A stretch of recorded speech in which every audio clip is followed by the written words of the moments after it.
This weekend is the Royal Rumble, and the Royal Rumble kicks off WrestleMania season. With WrestleMania season kicking off, well, it's time to talk about WrestleMania season and possible or potential matches that could be taking place on the show.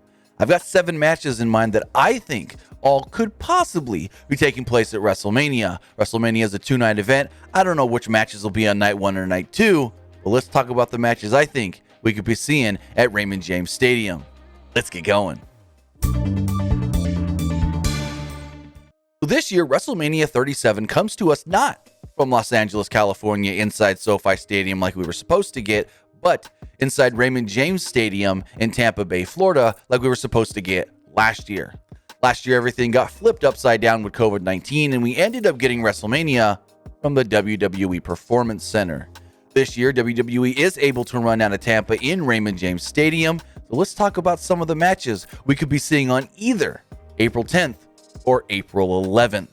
So WrestleVotes recently sent out this tweet where it says John Cena and Goldberg are basically a lock for WrestleMania. Well, I'm taking that literal, thinking that John Cena and Goldberg are a lock to face each other at WrestleMania. We know that both men will probably be competing at WrestleMania. Not sure what they can do outside of facing each other, but why not have them face each other? You do like a 5-minute match. Goldberg wins with a spear. Both guys can get their big moves in. And Cena, well, Cena's not going to lose anything by taking a loss to Goldberg. And Goldberg can come back and say, hey, I beat a big guy. Give me another title shot. Going forward in another match that I guess you could say has to do with legends and Hall of Famers. Let's redo last year's match between Edge and Randy Orton.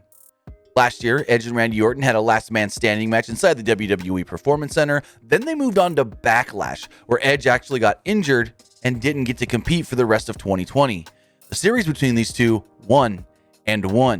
We need a tiebreaker, a rubber match. Let's do it. WrestleMania 37, Raymond James Stadium, and then you get the definitive winner between the two and move on with Edge doing something else.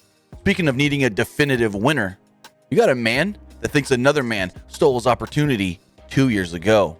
Mustafa Ali has been talking over the last couple of weeks how Kofi Kingston would never have had Kofi Mania or been the WWE champion if he wasn't injured before the Elimination Chamber in 2018. When Mustafa Ali went down with an injury, Kofi got his spot. Kofi Kingston shined in the gauntlet match on SmackDown and then overshined in the Elimination Chamber match with the WWE Championship on the line. WWE then shifted up their plans, moving Kevin Owens from the title match at Mania to Fastlane and putting Kofi Kingston in there with Daniel Bryan, ultimately having him win the WWE Championship. Well, Mustafa Ali over the last couple of weeks on social media and Monday Night Raw has been talking about how Kofi Kingston stole his opportunity and now he's going to steal opportunities from Kofi Kingston. So why not have Mustafa Ali go out there and try to make Kofi look bad at WrestleMania by defeating him himself with, retribution in his corner. As far as title matches do go in the Royal Rumble, for the SmackDown Women's Championship, and I think Sasha Banks defends against Bianca Belair. Why? Because Bianca Belair is going to win the Royal Rumble.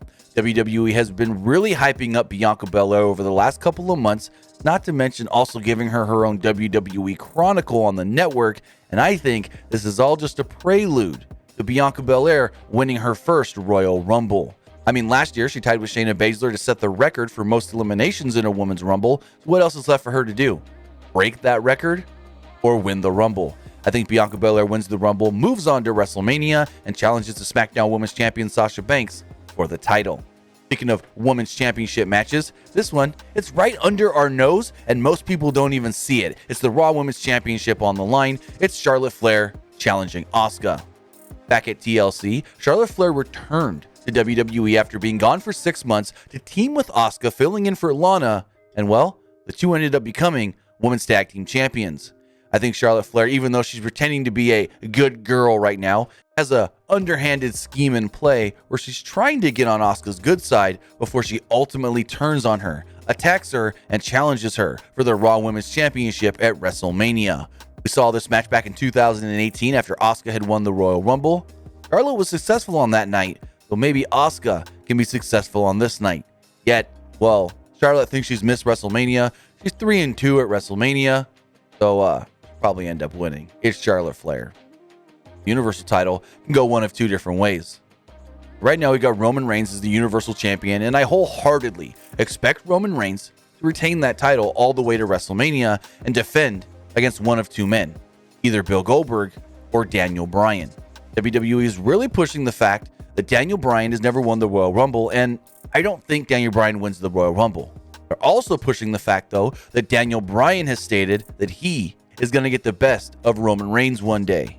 With Daniel Bryan talking about retiring and no longer being a full-time wrestler after this current contract is up in August, I think you give Daniel Bryan one more big match at WrestleMania. Why not have that big match at WrestleMania against the big dog, the tribal chief, the head of the table, Roman Reigns, with the Universal title on the line? Bryan doesn't have to win the title or anything, but him and Roman going out there at Mania, ooh boy, you make that the night one or night two main event, and they will tear the house down. But on the flip side, you could change that up and have Goldberg challenge Roman Reigns. Now, I know this weekend Goldberg is challenging for the WWE Championship against Drew McIntyre. He ain't gonna win that one. We all know McIntyre ain't dropping the title to Goldberg, but then Goldberg can go, hey, Roman, you're over there with my Universal title. Yes, I lost it to Braun Strowman. I was supposed to defend it against you and you chickened out last year. How about you man up and give me a shot? Give me the match we were supposed to have at WrestleMania last year. Now, as we sit here and we contemplate Goldberg or Daniel Bryan, both are very plausible. Which one would I prefer? Daniel Bryan. It'll be the better match. And, well, we got Drew McIntyre. He's the WWE champion and he needs an opponent. Who better than my winner of the Royal Rumble, the guy I've been saying for about 2 months now, Sheamus. Ever since the WWE draft, we have seen Sheamus and Drew McIntyre kind of rekindle their friendship that goes all the way back to before either were in the WWE. Sheamus has been on the quote-unquote good side of Drew McIntyre, with kind of showing some heel tendencies here and there, but Drew always defending and sticking up for Sheamus. I think it's inevitable that Sheamus' plan all along was to go after Drew and the WWE Championship. What easier way for Sheamus to do that than win his second Royal Rumble? Well, I think a very plausible match for the WWE Championship at WrestleMania would be Drew McIntyre defending against Sheamus. Well, guys, now I ask you, do your due diligence down in the comments below and let us know which matches you would like to see, which big matches you would like to see at WrestleMania this year. Remember, WrestleMania is a 2-night event from Raymond James Stadium. We will be getting it on April 10th and April 11th. Also, remember, if you would like to see more videos just like this one here on the PWU Unlimited YouTube channel, hit that like button so we know you like the video and want more just like this one.